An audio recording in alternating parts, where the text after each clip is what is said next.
Hello dear student, आप सभी का स्वागत है अपने यूट्यूब यूथ इमेजिनेशन एकेडमी पे। तो डियर स्टूडेंट और डियर फ्रेंड, आज के बाद हम डेली क्लास लेंगे। भले से 15-20 मिनट पढ़ाना पड़े, लेकिन 15-20 मिनट ही पढ़ाएंगे क्योंकि टाइम निकालना बहुत मुश्किल हो गया इस समय। चलिए आज स्टार्ट करेंगे हम फर्स्ट लॉ ऑफ थर्मोडायनेमिक्स। जो मैंने आपको वादा किया था कि मैं आपको ख़त्म कर दूंगा, तो वादे पे हम खरे नहीं उतर पाए, तो इसके लिए सॉरी। तो जितना हो सकेगा, अभी 2 महीने एग्ज़ाम में बाकी हैं, यानी मार्च में एग्ज़ाम होगा आपको करीब 28 या 29 या 30 के बीच में। तो उसके बारे में हम बाद में चर्चा करेंगे। हम टाइम वेस्ट ना करते हुए हम सीधा फर्स्ट लॉ ऑफ थर्मोडायनेमिक्स कहता क्या है कि कोई भी एनर्जी जो है वो वो ना नाइदर क्रिएट ना वो क्रिएट की जाती है और ना ही उसको डिस्ट्रॉय किया जा सकता है। मतलब एनर्जी क्या होती है कि वो कंजर्व होती है या उसको एक फॉर्म से दूसरे फॉर्म में कन्वर्ट किया जा सकता है। तो सिंपल सा मतलब इतना है कि फर्स्ट लॉ ऑफ थर्मोडायनेमिक्स इतना बताता है कि एनर्जी को ना तो हम नष्ट कर सकते हैं और ना ही उसे हम क्रिएट कर सकते हैं। ना उसे क्रिएट किया जा सकता है और ना ही नष्ट किया जा सकता है। क्या है, एनर्जी हमेशा क्या होती है, कंजर्व होती है, क्योंकि एक फॉर्म से वो दूसरी फॉर्म में चली जाती है। तो सिंपल सी बात ये है कि एनर्जी जहाँ भी आपको दिखे तो आपको ये समझना है उसको कभी नष्ट नहीं किया जाएगा और ना ही उसे क्या किया जाएगा कि डिस्ट्रॉय किया जाएगा। एनर्जी क्या होगी, हमेशा एक फॉर्म से दूसरी फॉर्म में कन्वर्ट हो जाएगी। जैसे कि हम लोग कोई भी शब्द बोलते हैं, जो भी हम बोल रहे हैं ये एनर्जी है। ये क्या हो रहा है कि रिलीज हो रही है, लेकिन ये ब्रह्मांड में है, ये नष्ट नहीं हो रही है, क्योंकि ये ब्रह्मांड में ये हमेशा क्या है कि जीवित है। जो एनर्जी जो है, कोई भी एनर्जी जो है वो मरती नहीं है, वो जीवित रहती है और हमेशा वो कंजर्व रहती है। तो सिंपल सी बात है, जब फर्स्ट लॉ ऑफ थर्मोडायनेमिक आ गया तो फर्स्ट लॉ ऑफ थर्मोडायनेमिक जब आ गया तो फर्स्ट लॉ ऑफ थर्मोडायनेमिक में बताया गया कि एनर्जी क्या होती है, हमेशा कंजर्व होती है और हमेशा एक फॉर्म से दूसरी फॉर्म में कन्वर्ट होती है। फिर इतना बताने के बाद, फर्स्ट लॉ ऑफ थर्मोडायनेमिक में इतना बताने के बाद उन्होंने फिर दूसरी बात बताई कि क्या है कि ये जो फर्स्ट लॉ ऑफ थर्मोडायनेमिक है वो क्या करता है कि वो इंटरनल एनर्जी को डिफाइन करता है। तो दो बातें आपको याद रखनी है, एक कि energy not be created not be destroyed will be form one form to other form. बस इतनी सी बात याद रखनी है। दूसरी बात याद ये रखनी है कि एनर्जी जो होती है वो हमेशा कंजर्व रहती है। दो बात। तीसरी बात याद ये रखनी है कि अगर कहीं फर्स्ट लॉ ऑफ थर्मोडायनेमिक्स आपको दिखे तो आपको बस ये याद रखना है कि इंटरनल एनर्जी को ये डिफाइन करता है। तो आपको कहीं भी अगर क्वेश्चन में दिख जाए कि फर्स्ट लॉ ऑफ थर्मोडायनेमिक है, तो वहाँ टोटल एनर्जी क्या होगी, कांस्टेंट होगी, यानी कंजर्व होगी और कांस्टेंट होगी। अगर उसमें इंटरनल एनर्जी दिख जाए तो आपको इंटरनल एनर्जी टिक करना है कि फर्स्ट लॉ ऑफ थर्मोडायनेमिक्स किसको डिफाइन करता है, तो इंटरनल एनर्जी को डिफाइन करता है। इतनी सी बात याद रखने के बाद हम ज़्यादा ताम झाम तो नहीं करेंगे इसमें। जितना जो पॉइंट एग्जाम में आता है उतना मैंने यहाँ लिख रखा है और जो आने वाला है उसको मैं लिखूंगा। और आज ज़्यादा लंबी वीडियो नहीं होगी, 20 मिनट या 25 मिनट की वीडियो होगी। तो देखिए यहाँ मैंने फर्स्ट लॉ ऑफ थर्मोडायनेमिक्स लिख रखा है और क्या लिख रखा है कि फॉर साइकिल, जो साइकिल मैंने आपको पढ़ाया था कि साइकिल क्या होता है कि एक स्टेट से दूसरे स्टेट में, तीसरे स्टेट से होते हुए पहले स्टेट में आ जाए तो वो एक साइकिल हो जाती है। कि मतलब कि टोटल जो डिफिनेट डिस्टेंस होती है या जो टोटल प्रोसेस होता है वो क्या होता है कि जीरो होता है। उसमें टोटल जो होता है साइकिल में क्लोज सिस्टम होता है। क्या है, साइकिल एक क्लोज सिस्टम की तरह कार्य करता है। तो इसमें मैंने देखिए यहाँ एक साइकिल मैंने बना रखा है पीवी डायग्राम पे। आपको साइकिल दिख रही होगी कि पहले की क्या जा रहा है, 1 से 2 जा रहा है और फिर 2 से 1 आ जा रहा है। मतलब इसका टोटल जो है वो 1 से 2 में जाने में और 2 से 1 में आने में क्या हुआ कि कंजर्व हो गया, मतलब कांस्टेंट हो गया। मतलब इसमें कोई चेंज नहीं हुआ, मतलब ये क्या हो गया, सिस्टम हो गया।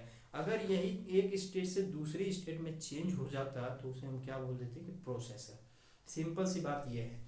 तो हम यहाँ देखेंगे, ये पीवी डायग्राम पे आपको दिख रहा होगा कि कोई स्टेट 1 से स्टेट 2 में जाए या फिर स्टेट 2 से स्टेट 1 में आ जाए, तो ये एक रिवर्सिबल प्रोसेस हो गया, ये एक नॉन फ्लो प्रोसेस हो गया, या ये क्लोज सिस्टम हो गया। इसे कहते हैं फॉर साइकिल क्लोज सिस्टम। तो यहाँ मैंने आपको दिखाया है कि फॉर साइकिल क्लोज सिस्टम, तो आपको याद रखना है कि सिग्मा क्यू बराबर होता है सिग्मा डब्ल्यू के। अगर कहीं आपको साइकिल दिख जाए और फर्स्ट लॉ ऑफ थर्मोडायनेमिक में साइकिल अगर क्वेश्चन में दिख जाए आपको, कि जैसे कि पूछ ले साइकिल के लिए फर्स्ट लॉ ऑफ थर्मोडायनेमिक किस पर अप्लाई होता है, तो आपको ये इक्वेशन याद रखनी है कि क्या होगा कि del Q is equal to del W होगा।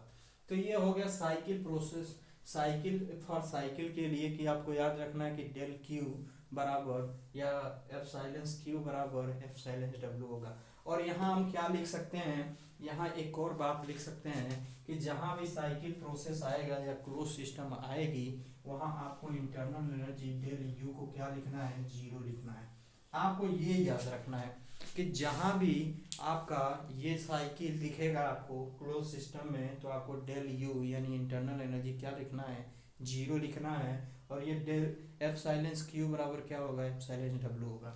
बात इतनी सी याद रखनी है, कोई सिंपल कोई ताम झाम नहीं करना है, सिंपल सी बात याद रखनी है। पहला कि एनर्जी को ना तो हम नष्ट कर सकते हैं और ना ही उसे डिस्ट्रॉय कर सकते हैं और ना ही उसे उत्पन्न कर सकते हैं। क्या होगी कि एनर्जी हमेशा कंजर्व रहेगी, कांस्टेंट रहेगी। अगर कहीं भी फर्स्ट लॉ ऑफ थर्मोडायनेमिक के बारे में बात होगी, तो वहाँ total energy of this system क्या होगा, कांस्टेंट होगा। और फर्स्ट लॉ ऑफ थर्मोडायनेमिक क्या करता है कि first law of thermodynamic internal energy को डिफाइन करता है। इतनी सी बात याद रखने के बाद मैंने आपको बताया था कि प्रोसेस क्या होता है, साइकिल क्या होती है, ये सारी चीज़ें पढ़ा रखा है। तो यहाँ साइकिल का जिक्र है, तो साइकिल को मैंने बताया था कि साइकिल में कोई चेंज नहीं होता है। अगर एक स्टेट से दूसरे स्टेट में और दूसरी स्टेट से पहले स्टेट में आ जाए, तो वो एक साइकिल है और उसमें कोई चेंज नहीं होता है। अगर एक स्टेट से दूसरी स्टेट में अगर चेंज हो जाता है, तो वो क्या होगा, आपका प्रोसेस होगा। तो यहाँ बात ये है कि ये क्लोज साइकिल है या क्लोज सिस्टम है। तो यहाँ बात है कि ये डेल क्यू बराबर डेल डब्ल्यू होगा, और डेल क्यू बराबर डेल डब्ल्यू होगा, तो यहाँ डेल यू बराबर आपको याद रखना क्या होगा कि जीरो होगा, जहाँ इंटरनल एनर्जी क्या होगी, जीरो होगी। अगर साइकिल की बात कर दिया जाए फर्स्ट लॉ ऑफ थर्मोडायनेमिक्स में, बस इतनी सी बात याद रखनी है। उसके बाद आ जाता है प्रोसेस। अगर कहीं भी प्रोसेस की बात आ जाए, तो मैथमेटिकल फार्मूला होता है फर्स्ट लॉ ऑफ थर्मोडायनेमिक का, डेल क्यू बराबर T E plus del W. यहाँ कंफ्यूजन यहाँ आती है कि ये डेल ई होगा कि डी ई होगा। तो यहाँ डी ई होगा, तो इतनी सी बात याद रखनी है कि ये डी ई होता है, ना कि डेल ई होता है। अगर एग्जाम में यही इक्वेशन आपको 4 ऑप्शन में दे दिया जाए और यहाँ डेल लगा दिया जाए, तो आप डेल लगा के आ जाएंगे, आप देखेंगे भी नहीं। सही से एग्जाम में क्वेश्चन को पढ़ना और उसको देख के आंसर करना एक अलग की बात है, कि अगर आप पढ़े तो एब्जॉर्ब किए क्वेश्चन में क्या दिखा आपको। अगर ये आप एक बार देखेंगे, तो आपको वहाँ एग्जाम में अगर दिखेगा तो आपको याद आएगा, फिर आप अच्छे से कर पाएंगे। तो आपको ये प्रोसेस के लिए याद रखना है कि प्रोसेस क्या होता है, कि अगर एक स्टेट से दूसरी स्टेट में चेंज हो जाए। अगर यहाँ हम पीवी डायग्राम पे देखते हैं, ये पीवी डायग्राम हो गया, देखिए ये पीवी डायग्राम हो गया। अगर हम बोल रहे हैं कि एक स्टेट से दूसरी स्टेट में अगर चेंज हो जाए, तो इस इक्वेशन को हम लागू करेंगे कि हीट कितना दिया जा रहा है, इसमें 500 किलो जूल दिया जा रहा है, और वर्क कितना दे रहा है, ये 500 किलो जूल दे रहा है। तो आपसे इंटरनल एनर्जी पूछेगा, तो आपको यहाँ इंटरनल एनर्जी निकाल के दिखाना है, अगर क्वेश्चन में ऐसा कोई क्वेश्चन आ जाए तो ये प्रोसेस के लिए सिंपल आपको याद रखना है कि डेल क्यू बराबर D E plus del W होता है। और दूसरा इक्वेशन आपको याद रखना है कि डेल क्यू बराबर डी यू क्या होता है, जूल लॉ आपको बताया, और जूल जी ने बताया होगा कि जो इंटरनल एनर्जी होती है, वो डायरेक्टली प्रोपोर्शनल टू होती है किसके, डी टी के। ये क्या है, जूल्स लॉ है। और यहाँ डी ई के बराबर क्या लिख सकते हैं, डेल यू डी यू, और ये डी टी के बराबर होती है। तो ये है जूल्स लॉ। जब जूल्स लॉ की बात करेंगे, तो आपको याद रखना है कि कहीं भी दिया हो कि जो एनर्जी होती है वो क्या होती है, वो डायरेक्टली प्रोपोर्शनल टू होती है टेम्परेचर के। तो वहाँ क्या लागू होता है, वहाँ जूल्स लॉ लागू होता है। तो ये आपको याद रखना है। तो इसी से हम यहाँ पे देखते हैं जो डी है वो क्या है, डी यू है, और ये एक क्या है, एनर्जी है। अगर एनर्जी को हम देखें तो ये सिंपल से याद रखना है कि ये प्रोसेस के लिए क्या होगा, डेल क्यू बराबर D U plus del W, और यहाँ क्या होगा, काइनेटिक एनर्जी और पोटेंशियल एनर्जी को हम नेग्लिजिबल मान लेते हैं। अगर फर्स्ट लॉ ऑफ थर्मोडायनामिक्स की बात करें तो जो जो भी मोमेंटम होता है, फोर्स होता है, एनर्जी होती है, काइनेटिक एनर्जी, पोटेंशियल एनर्जी या वेलोसिटी, फोर्स, इन सबको कांस्टेंट माना जाता है। ये आपको दिमाग में याद रखना। अगर कहीं क्वेश्चन में पूछ ले कि फर्स्ट लॉ ऑफ थर्मोडायनामिक्स का ड्रॉबैक क्या है, तो ये आपको याद रखना है कि क्या होता है कि काइनेटिक और इंटरनल एनर्जी, मोमेंटम, फोर्स और वेलोसिटी, ये सारी चीज़ को कांस्टेंट मान के तब इस इक्वेशन को लागू किया जाता है। तो आपको ये याद रखना है कि डेल क्यू बराबर D U plus del W if the kinetic energy and potential energy remains constant are negligible. ठीक। उसके बाद ये कुछ मैंने पॉइंट लिख रखा है कि अगर आइसोलेटेड सिस्टम है तो एनर्जी ऑलवेज क्या होगी, कांस्टेंट होगी। मैंने आपको बताया अगर कहीं ब्रह्मांड है या कोई आइसोलेटेड सिस्टम है या यूनिवर्स है और जो भी एनर्जी रिलीज हो रही है वो ब्रह्मांड में एक क्या है, कांस्टेंट है, उसका कोई नष्ट नहीं हो रहा है, कोई डिस्ट्रॉय नहीं कर सकता, कुछ भी नहीं हो सकता, वो क्या होती है, हमेशा कंजर्व होती है और हमेशा कांस्टेंट रहती है। तो ये इतनी सी बात याद रखनी है। अगर कहीं आइसोलेटेड सिस्टम या यूनिवर्स दिख जाए आपको तो इतनी सी बात याद रखनी है कि क्या होगा कि एनर्जी हमेशा कांस्टेंट रहेगी या कंजर्व रहेगी। उसके बाद आ जाते हैं, दूसरा पॉइंट लिखा है यहाँ पे, energy is a point function. मैंने आपको बताया था कि जो हीट और वर्क जो होते हैं वो पाथ फंक्शन होते हैं और इन एग्जैक्ट डिफरेंशियल होते हैं, और जो पॉइंट फंक्शन होते हैं वो क्या होते हैं, एनर्जी होता है और एग्जैक्ट डिफरेंशियल। जब मैंने आपको पिछली वीडियो में बताया था कि पाथ फंक्शन क्या होते हैं, पॉइंट फंक्शन क्या होते हैं, तो वहाँ मैंने बता के रखा है कि पॉइंट फंक्शन किसे कहते हैं, पाथ फंक्शन किसे। तो वहाँ आप उस वीडियो को भी जाके देख सकते हैं कि जो पिछली वीडियो पड़ी हुई है। तो यहाँ हम बात करेंगे कि एनर्जी एक क्या है, एनर्जी एक क्या है कि ये पॉइंट फंक्शन है और ये क्या है, एक प्रॉपर्टी ऑफ द सिस्टम है। तो पाथ जो है वो trace on the path, depend on the path function पे, पाथ फंक्शन पे डिपेंड करता है। वो क्या है कि वो क्या है, तो वो है आपका क्या, हीट और वर्क है। और इंटरनल एनर्जी की हम बात करें, एनर्जी में क्या आ जाएगा आपका कि इंटरनल एनर्जी। अगर इंटरनल एनर्जी की बात करें तो वो एक क्या है कि पॉइंट फंक्शन है और ये एक प्रॉपर्टी ऑफ द सिस्टम है, और प्रॉपर्टी ऑफ द सिस्टम है। ठीक। अगर हम बात करें energy is an extensive property, why. अगर एनर्जी हम यहाँ देखें क्या है, इंटरनल एनर्जी क्या है यहाँ पे, तो ये है एक्सटेंसिव प्रॉपर्टी, और स्पेसिफिक एनर्जी की अगर बात करें तो ये क्या है, इंटेंसिव प्रॉपर्टी। हम देखिए ये सिंपल सा, आप देखिए ये यहाँ दिख रहा है कि नहीं, नहीं यहाँ देखिए, यहाँ देखिए ये डी यू है, तो इसको हम क्या कहेंगे, ये एक एनर्जी है। अगर इसमें यम का हम भाग देते हैं तो ये क्या हो जाएगी, स्पेसिफिक एनर्जी, और ये क्या हो जाएगी आपकी इंटेंसिव प्रॉपर्टी हो जाएगी। अगर इसको हम सिर्फ डी यू लिख दें तो ये क्या होगी, एक्सटेंसिव प्रॉपर्टी हो जाएगी। तो ये मैंने आपको बता के रखा है। तो आगे देखिए, आगे ये दूसरा पॉइंट है आपका क्या है कि the internal energy depend on temperature. तो वही हम यहाँ देखिए, ये जूल्स लॉ से आप देखिए यहाँ पे यही बात मैंने यहाँ लिख रखी है। तो यहाँ लिख रखी है तो देखिए आपको क्या कहेगा, the internal energy depend only on the temperature for an ideal gas. ठीक। अगर टेम्परेचर को हम कांस्टेंट कर दें, ठीक, अगर टेम्परेचर को हम कांस्टेंट कर देते हैं तो आप देखें यहाँ टेम्परेचर को अगर हम कांस्टेंट कर देंगे तो डी यू क्या होगा, जीरो हो जाएगा। तो ये क्या होगा, जीरो हो जाएगा, डी यू जीरो हो जाएगा। तो यहाँ फॉर प्रोसेस में देखेंगे तो जब डी यू जीरो हो जाएगा तो डेल क्यू किसके बराबर हो जाएगा, डेल डब्ल्यू के। तो कहीं भी अगर इंटरनल एनर्जी कांस्टेंट होती है तो आपको याद रखना है कि वहाँ क्या होगा, जितना भी हम हीट दे रहे हैं वो क्या होगा, कार्य में कन्वर्ट हो जाएगा। बस इतनी सी बात याद रखनी है। तो ये इतना हुआ, 14 मिनट हो गया। 5 मिनट और पढ़ लेते हैं। 5 मिनट में हम पढ़ लेते हैं heat transfer for close systems. Heat transfer for close system विभिन्न प्रकार के क्लोज सिस्टम जैसे कि constant volume, constant pressure, constant temperature, adiabatic, polytropic में अगर क्लोज सिस्टम है तो वहाँ पे first law of thermodynamic apply करके हम कितना हीट ट्रांसफ़र कर रहे हैं, कितना हीट ट्रांसफ़र कर रहे हैं क्लोज सिस्टम में, वो जानकारी लेंगे। ठीक, तो कितना हीट ट्रांसफ़र कर रहे हैं, ट्रांसफ़र हो रहा है क्लोज सिस्टम में, उसकी जानकारी लेंगे हम। तो देखिए आप, क्लोज सिस्टम में पहला आता है कांस्टेंट वॉल्यूम।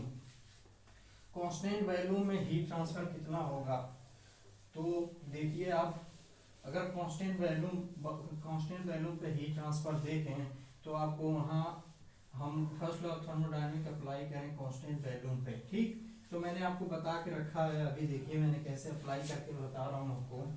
तो आपको ये सारे पॉइंट याद रखना है, ये पूरे एग्जाम में आते हैं, ये आए हुए एग्जाम में जो भी मैंने पॉइंट लिखा हुआ है वो एग्जाम में आए हुए हैं, और इसको आप भूलेंगे नहीं। एक बार पढ़िए, याद रखिए, नहीं याद आ रहा है दोबारा रिवीजन के लिए दोबारा याद करिए, और इसको याद ही रखना है। एसएससी एग्ज़ाम के लिए नहीं, अदर एग्ज़ाम में भी यही क्वेश्चन आता है, और ये हमेशा के लिए है, और ये चेंज नहीं होता है। तो हम देखते हैं heat transfer for a close system. Heat transfer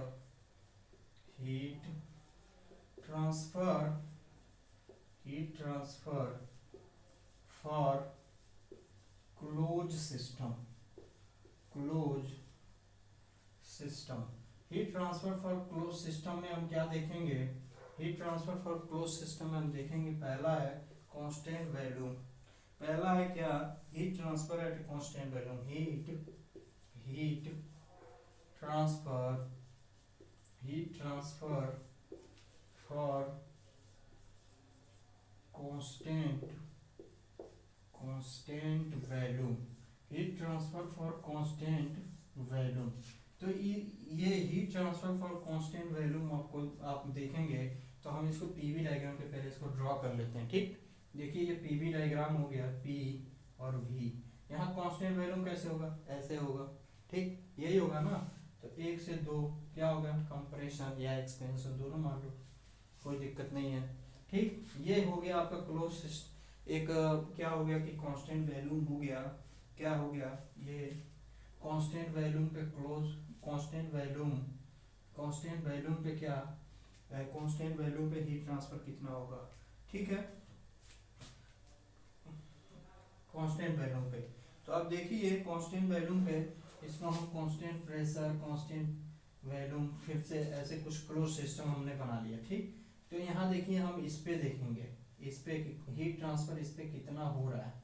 तो अब देखिए कि हीट ट्रांसफर कितना होगा। तो यहाँ देखिए आपको मैंने क्या बताया था, कि आपको बताया था del Q equal to D U plus del W बताया था। ठीक, तो यहाँ हम डी यू को क्या लिख सकते हैं, डी यू को ऐसे रहने देते हैं, इसको क्या लिख सकते हैं, इस पे अगर कांस्टेंट वॉल्यूम है तो इस पीवी को हम क्या लिख सकते हैं, देखिए P इंटू डी वी, कुछ ऐसे लिख सकते हैं। और जहाँ V यहाँ क्या है कि V बराबर क्या है कि कांस्टेंट है, तो यहाँ V बराबर कांस्टेंट रखेंगे तो ये 0 हो जाएगा, और ये du हो जाएगा, और ये डेल Q हो जाएगा।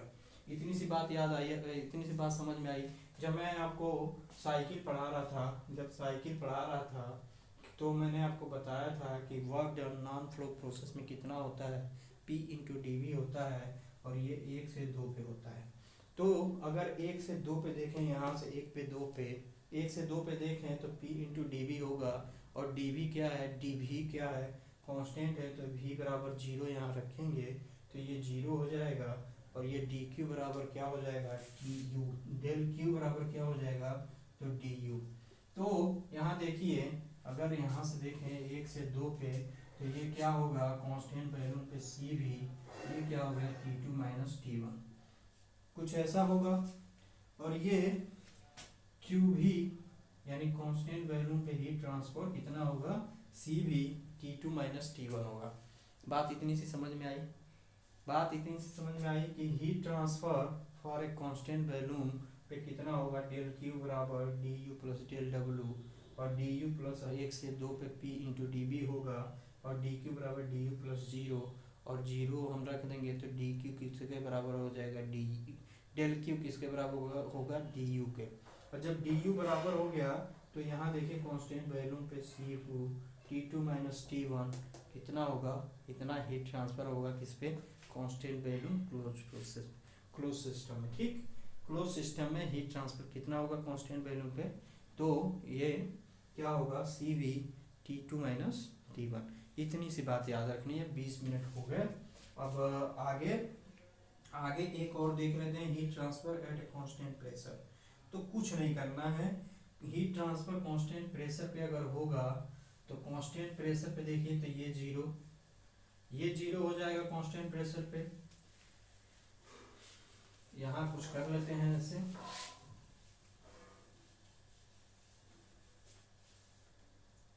यहाँ कांस्टेंट प्रेशर कर लेते हैं। तो कांस्टेंट क्या कांस्टेंट प्रेशर कर लेते हैं। ठीक, कांस्टेंट प्रेशर अगर करते हैं तो आप देखिए कांस्टेंट प्रेशर में डेल क्यू बराबर क्या होगा, D U plus P into D V. ठीक, और डी यू या इसको क्या लिख सकते हैं सिंपल भाषा में, तो इसको क्यू पी लिख सकते हैं और इसको यू लिख सकते हैं, इसको पी इंटू डी वी लिख सकते हैं। तो मैंने आपको ये बताया था कांस्टेंट प्रेशर पे जो एंथैल्पी होती है या एंथैल्पी को हम कैसे लिख सकते हैं, तो इसको लिख सकते हैं H इक्वल टू क्या लिख सकते हैं, P U, इसको क्या लिख सकते हैं U plus P into D V. तो मैंने आपको ये बताया था कि एंथैल्पी क्या होती है, वो होती है internal energy plus pressure into volume का क्या, इंटू वॉल्यूम का इंटरनल एनर्जी और प्लस प्रेशर और वॉल्यूम का गुणनफल होता है क्या, एंथैल्पी। अगर एंथैल्पी ये होती है तो यहाँ देखिए U plus P into D V, तो इसको हम क्या लिख सकते हैं, H लिख सकते हैं। और H को हम क्या लिख सकते हैं, ये कुछ ऐसे लिख सकते हैं, या इसको कैसे लिख सकते हैं, देखिए इसको लिख सकते हैं T1 से T2 पे क्या CP dt। तो यहाँ से क्या होगा, तो इसको हम लिख सकते हैं क्या डेल H, और ये क्या हो गया डेल Q। तो ये क्या हो गया, कांस्टेंट प्रेशर पे हीट ट्रांसफर कितना होगा, तो डेल Q बराबर डेल H, मतलब एंथैल्पी के बराबर कितना होता है, हीट ट्रांसफर होता है कांस्टेंट प्रेशर पे। कांस्टेंट प्रेशर पे क्या होता है, एंथैल्पी के बराबर क्या होता है, हीट ट्रांसफर होता है। तो यहाँ Cp क्या है, यहाँ Cp को आप क्या लिख सकते हैं, और वहाँ Cp था तो स्पेसिफिक वैल्यूम पे क्या होगा, स्पेसिफिक वैल्यूम होगा। तो यहाँ Cp क्या है, specific heat at constant pressure, और वहाँ specific heat at a constant volume पे होगा। तो ये दो चीज़ें याद रखनी है। बाकी तो और रह गई हैं, आइसोथर्मल, एडियाबैटिक और पोलियोट्रॉपिक, 3 टॉपिक रह गया है। तो नेक्स्ट वीडियो में से पढ़ेंगे इसको, और तब हीट ट्रांसफर का जो ये टॉपिक है ये समाप्त हो जाएगा। उसके बाद हम पढ़ेंगे क्या, उसके बाद एंथैल्पी पढ़ेंगे। एंथैल्पी तो मैंने आपको अभी बता दिया कि H बराबर U P into D V. ये प्रीवियस ईयर में क्वेश्चन आया था कि एंथैल्पी किसे बोलते हैं, सिंपल सा क्वेश्चन था और सिंपल सी भाषा में लिख रखा था। कुछ नहीं करना है बस। इसके बाद हम पढ़ेंगे पोलियोट्रॉपिक स्पेसिफिक हीट क्या होता है। उसके बाद पढ़ने के बाद हम perpetual motion machine of first kind पढ़ेंगे। उसके बाद फर्स्ट ऑफ थर्मोडायनेमिक्स समाप्त हो जाएगा। फिर इससे क्वेश्चन रिलेटेड करेंगे जो भी क्वेश्चन आए हैं। तो चलिए अभी के लिए इतना ही, मिलते हैं नेक्स्ट वीडियो में। Have a nice day. आप अच्छे से तैयारी करिए, नौकरी लीजिए, बढ़ते रहिए, पढ़ते रहिए। चलिए मिलते हैं नेक्स्ट वीडियो में। Have a nice day, bye.